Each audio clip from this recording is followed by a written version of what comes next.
Well, 5 people are injured from a shooting in the Russell neighborhood. WHAS11's Doug Profit took this video of an ambulance headed to the scene. According to LMPD, the shooting happened around 11:15 last night in the 900th block of Esquire Alley. Now, this is near the Shell gas station on West Broadway. When officers arrived at the scene, they found 4 people shot, 3 women and 1 man. Now, all were alert and conscious when taken to the hospital, and their injuries are said to be non-life-threatening. LMPD says a 5th victim with a gunshot wound went to a different hospital by private means. Officers believe he came from Esquire Alley, and his injuries are also believed to be non-life-threatening. And there is no suspect at this time. Anyone with information is urged to call the anonymous tip line at 574-LMPD. And don't forget, you can also use that online portal. Well, also new, a man is in critical condition after being hit by a car in the Central Business District. LMPD says officers responded to 1st Street and Broadway around 10:30 last night.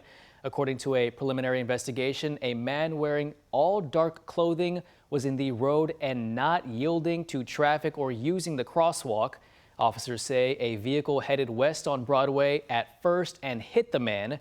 The driver stayed at the scene and did call 911. LMPD says the driver is cooperating in that investigation. Well, 9 people, including 4 kids, are without a home after a fire in the Taylor-Berry neighborhood. Louisville Fire responded to a home on Sale Avenue in South Louisville just before 7 p.m. yesterday. LFD says the fire came from the front and side of the house on the 1st floor, spreading up to the 2nd floor. No one was inside, but firefighters did rescue a cat.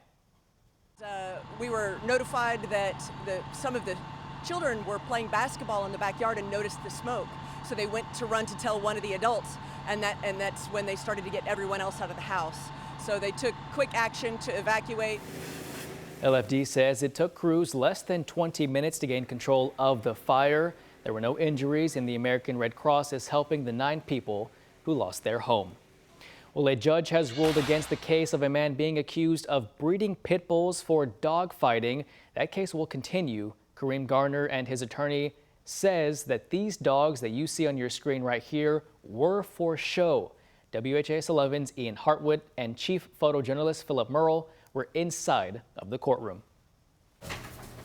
This man, Kareem Garner, will face a grand jury on allegations of dogfighting and animal cruelty. LMPD Sergeant Lisa Nagel, the head of LMPD's Animal Cruelty Unit, presented evidence of dogfighting publications inside Garner's Taylor-Berry neighborhood home, along with handwritten notes. When you bring in one to hunt, be prepared to come home alone. Sergeant Nagel said hunt refers to dog fighting. However, defense attorney James Russell argued there's no proof Garner wrote those notes. The Commonwealth jumped the gun.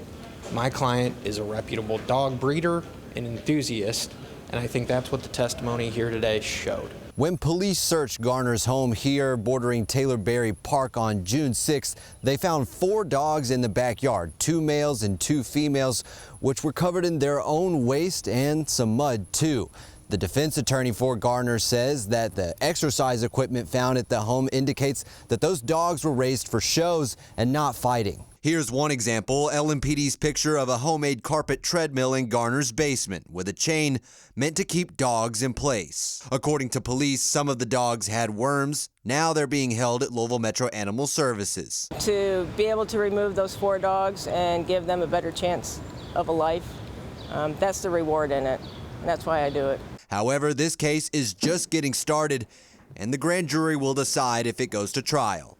In Louisville, Ian Hardwick, WHAS11, on your side. Now, Garner is out of jail on bond, but he is not allowed to own domestic animals while his case is ongoing. He is scheduled to go before a grand jury on August 12th. And the man accused of harassing women in the downtown Louisville Hospital District was also in court on Friday. In 2022, Antonio Coleman was charged with rape, but he was found incompetent to stand trial. Now he's been re-indicted on that 2022 rape charge. Prosecutors say they have a witness who can prove Coleman is a danger to others. While in court, his defense argued Coleman's bond should be lowered and the court cannot keep him in jail knowing he is not competent to stand trial. The judge ruled to keep his bond at $50,000. He is set to have another psychiatric evaluation next week.